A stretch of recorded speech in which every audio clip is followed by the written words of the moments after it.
जय श्री राधे कृष्ण मित्रों, संधान कुंज के इस दिव्य दरबार में आप सभी का हृदय से स्वागत है। आप सब पर श्री राधे कृष्ण की अपार कृपा बनी रहे। आपका जीवन प्रेम, भक्ति और आनंद से परिपूर्ण रहे। इन्हीं भावों के साथ हम आपको देते हैं अनंत शुभकामनाएं, असीम प्रेम और आत्मा को छू जाने वाली वाणी। श्री कृष्ण कहते हैं, जो बाहर से शांत दिखता है, हो सकता है भीतर से सबसे ज्यादा टूटा हो।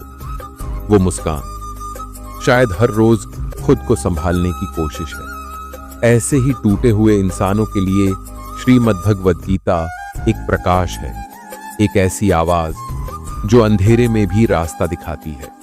आइए सुनते हैं श्री कृष्ण की वह वाणी जो हर टूटी आत्मा को फिर से जोड़ सकती है। श्रीमद् भगवद गीता की आवाज में। संध्या का समय था। एक पुराना घाट, बहती हुई गंगा और किनारे बैठा एक बूढ़ा आदमी। चेहरे पर एक गहरी शांति, लेकिन आंखों में एक ऐसा खालीपन जैसे किसी ने उसकी पूरी जिंदगी छीन ली हो। उसका नाम था नारायण दास। गांव में कोई उसे जानता नहीं था। बस इतना जानते थे कि वो हर सुबह घाट पर बैठकर कुछ बुदबुदाता है और सूर्यास्त तक वहीं बैठा रहता है। कुछ बच्चे उसे पागल बाबा भी कह देते थे, लेकिन कोई नहीं जानता था कि ये आदमी कभी एक बड़ा अफसर था। एक परिवार था, बेटा, बहू, पोता। लेकिन जब बुढ़ापा आया तब अपनों ने ही उसे बोझ समझ लिया। घर से निकाल दिया गया और वो बस एक चादर, कुछ कपड़े और श्रीमद् भगवद गीता की एक पुरानी प्रति लेकर इस अनजान गांव में आ गया। लोगों ने पूछा भी नहीं, क्यों बाबा, कुछ चाहिए? क्योंकि बाबा कभी मांगते नहीं थे, बस गीता पढ़ते थे और मुस्कुराते थे। एक दिन एक युवा आरव घाट पर बैठा था। वो खुद भी परेशान था। ब्रेकअप, बेरोजगारी और अकेलापन, सब कुछ उसे जीते जी खत्म कर रहा था। बाबा ने देखा और मुस्कुरा दिया। आरव चिढ़ गया, क्या है, आप भी हंसी उड़ा रहे हो मेरी?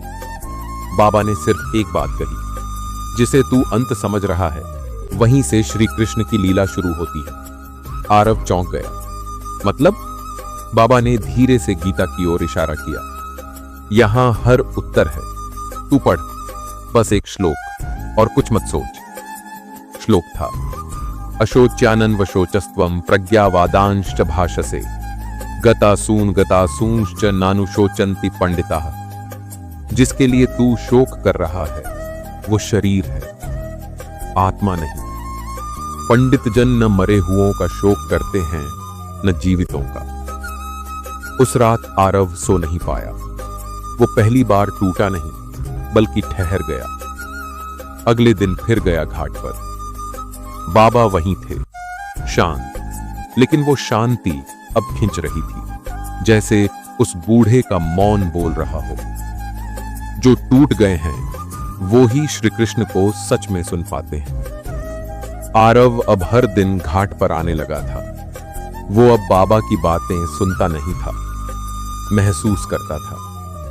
बाबा कुछ न कहते, बस गीता खोलते और उसे एक एक श्लोक पढ़ाते।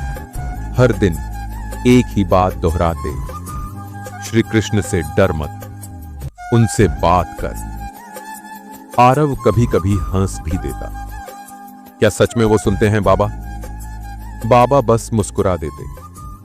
वो तभी सुनते हैं जब तू सारी दुनिया की आवाजें बंद कर देता है। एक रात जब आरव का मन फिर बेचैन हुआ, वो जोर से चीख पड़ा, हे कृष्ण, अगर तू है तो बोल, मैं क्यों टूटा हूं, क्यों अकेला हूं, क्यों मैं हर रात बिखर जाता हूं? उसकी चीख घाट पर गूंज उठी और उसी पल बाबा वहां आ पहुंचे।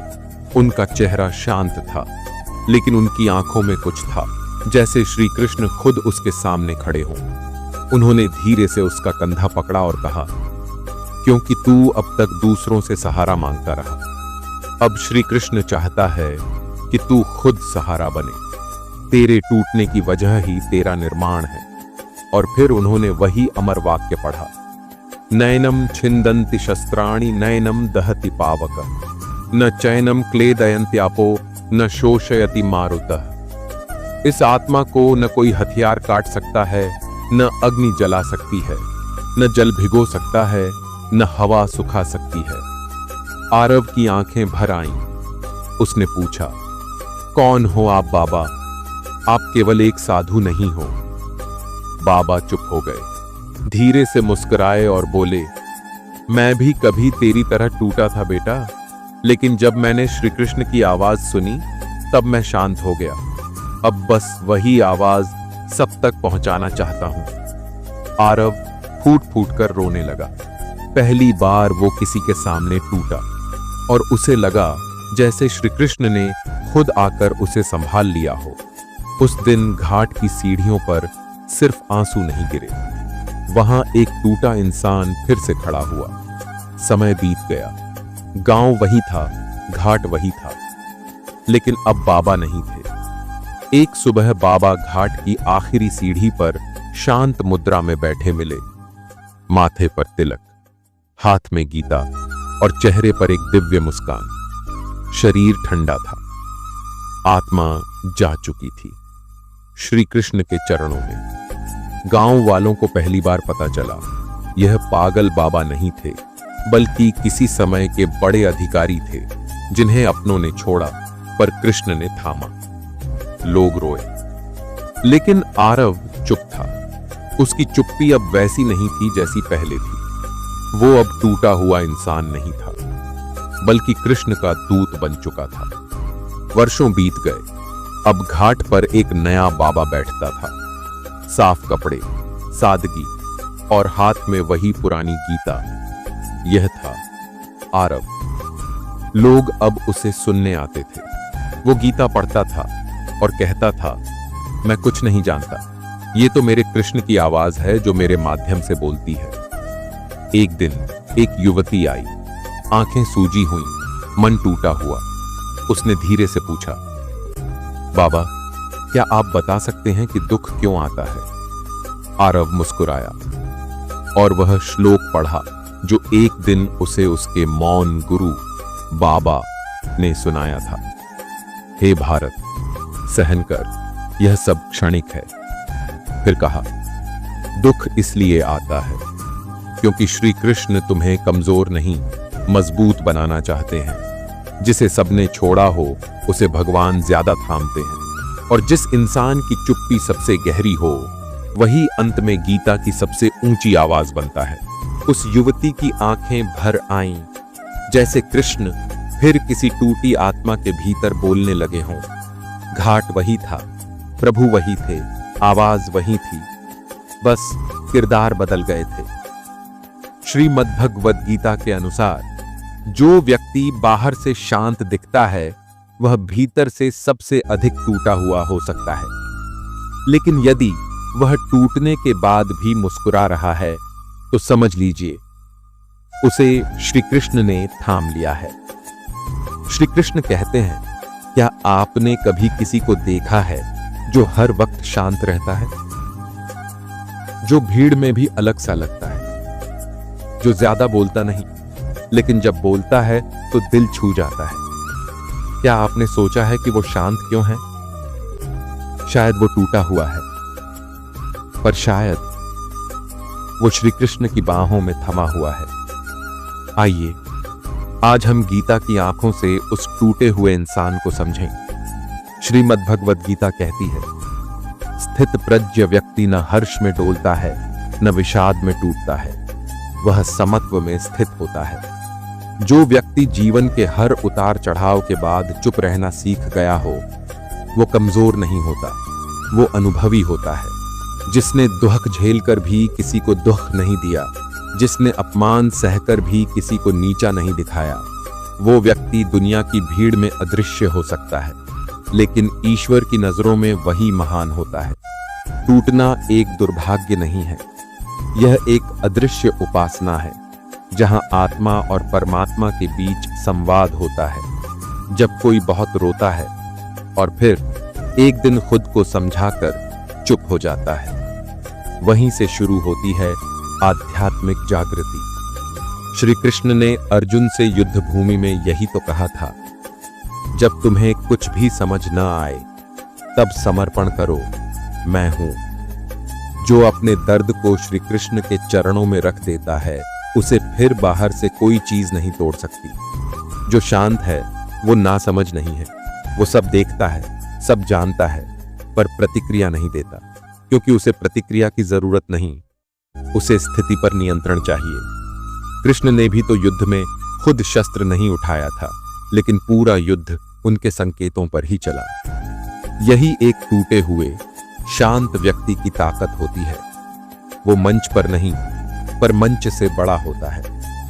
य एनम वेत्ति हंतारम यश्चैनम मन्यते हतम, उभौ तो न विजानीतो नायम हंति न हन्यते। जो आत्मा को मारने वाला समझता है और जो मरे हुए को आत्मा समझता है, दोनों अज्ञानी हैं। श्री कृष्ण कहते हैं, आत्मा कभी नष्ट नहीं होती। तो जब आप अंदर से टूटते हैं, तब समझिए आप शरीर नहीं हैं, आप वो आत्मा हैं जो इस दुख को भी पार कर जाएगी। एक बार अर्जुन भी टूटा था, वो रोया, कांपा। उसने कहा, मैं युद्ध नहीं कर पाऊंगा। पर श्री कृष्ण ने कहा, क्योंकि तू रो रहा है, इसलिए मैं तुझे स्वीकार करता हूं। कृष्ण उन लोगों के सबसे करीब होते हैं जो टूटने के बाद भी बिखरते नहीं, बल्कि खुद को फिर से जोड़ने की हिम्मत रखते हैं।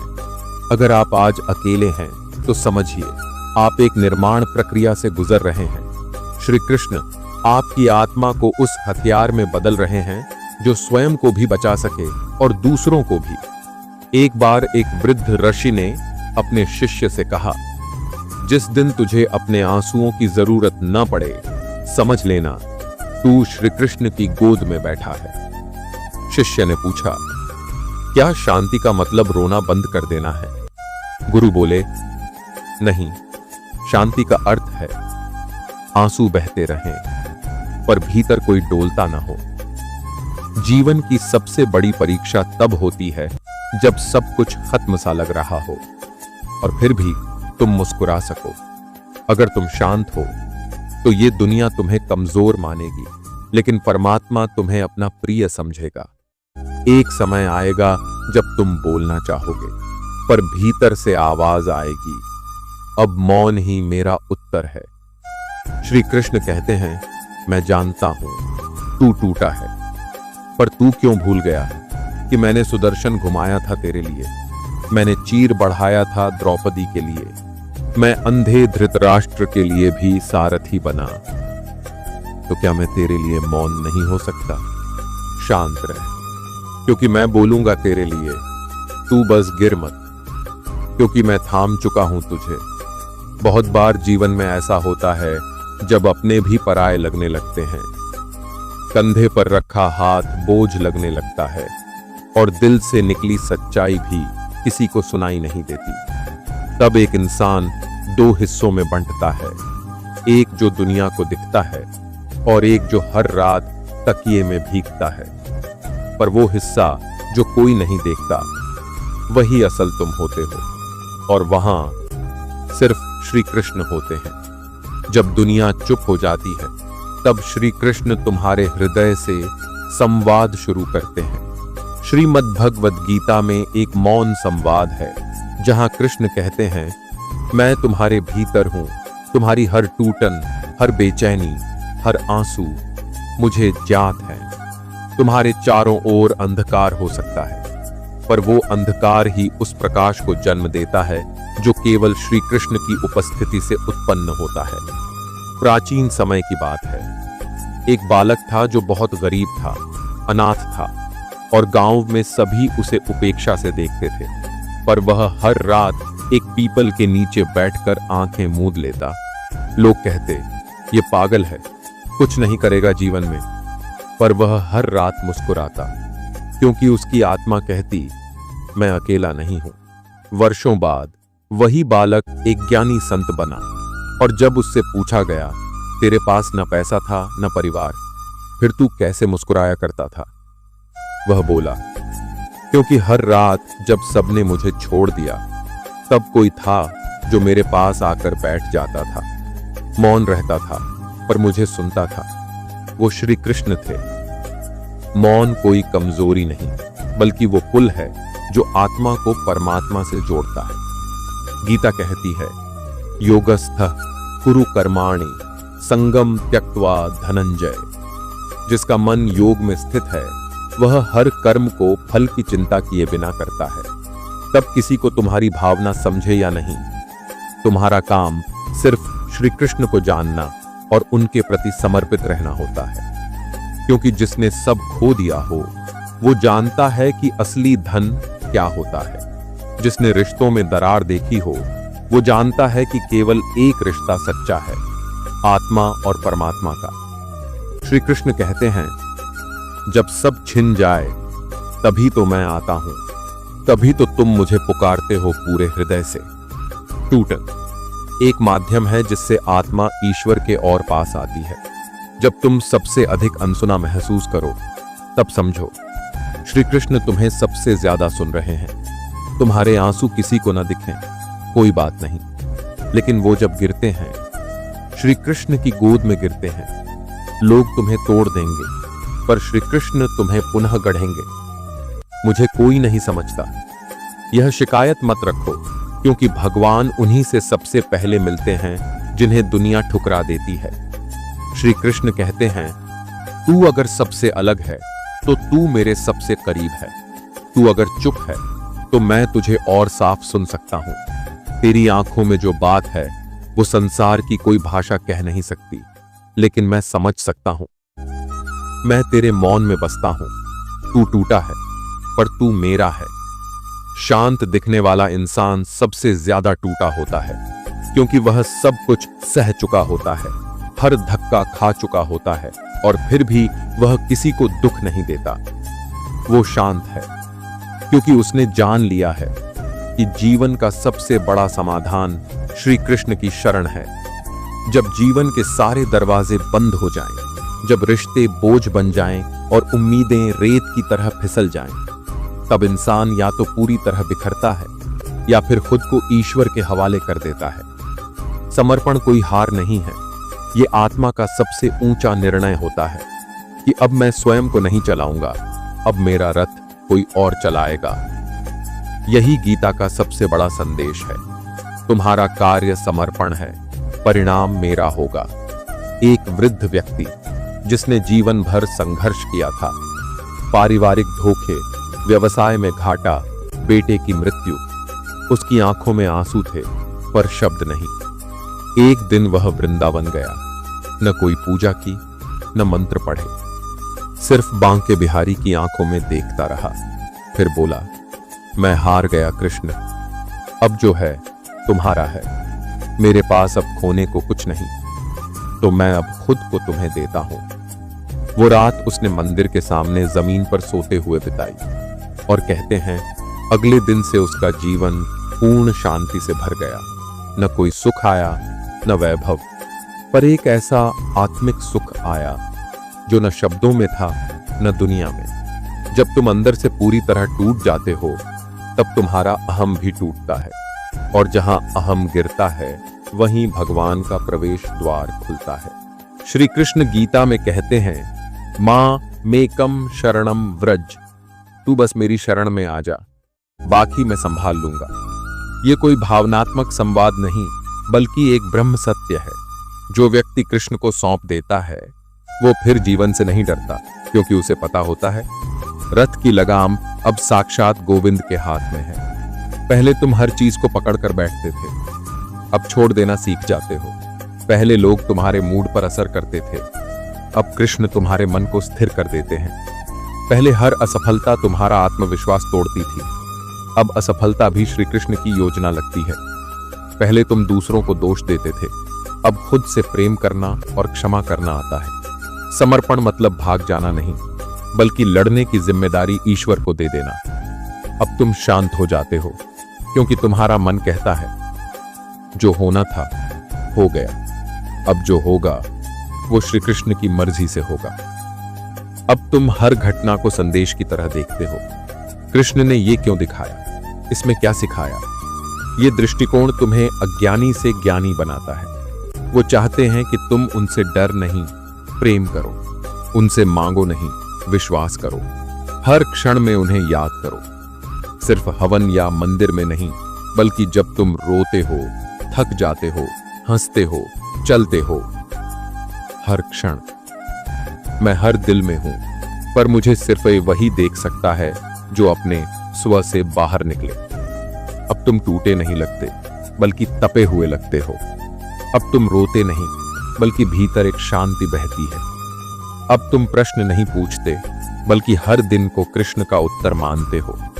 अब तुम कहते हो, जो खोया वो मेरा नहीं था, जो पाया वो कृष्ण की कृपा है, और जो बचेगा वो भी उन्हीं की इच्छा होगी। तो मित्रों, जब अगली बार कोई व्यक्ति आपको चुप, शांत और अकेला दिखे, तो उसे नजरअंदाज मत कीजिए। क्या पता वो भीतर से कितना टूटा हो, कितना कुछ सह चुका हो, और फिर भी मुस्कुरा रहा हो। श्रीमद् भगवद गीता कहती है, जिसने दुख में भी स्थिरता पाली, वही सच्चा योद्धा है।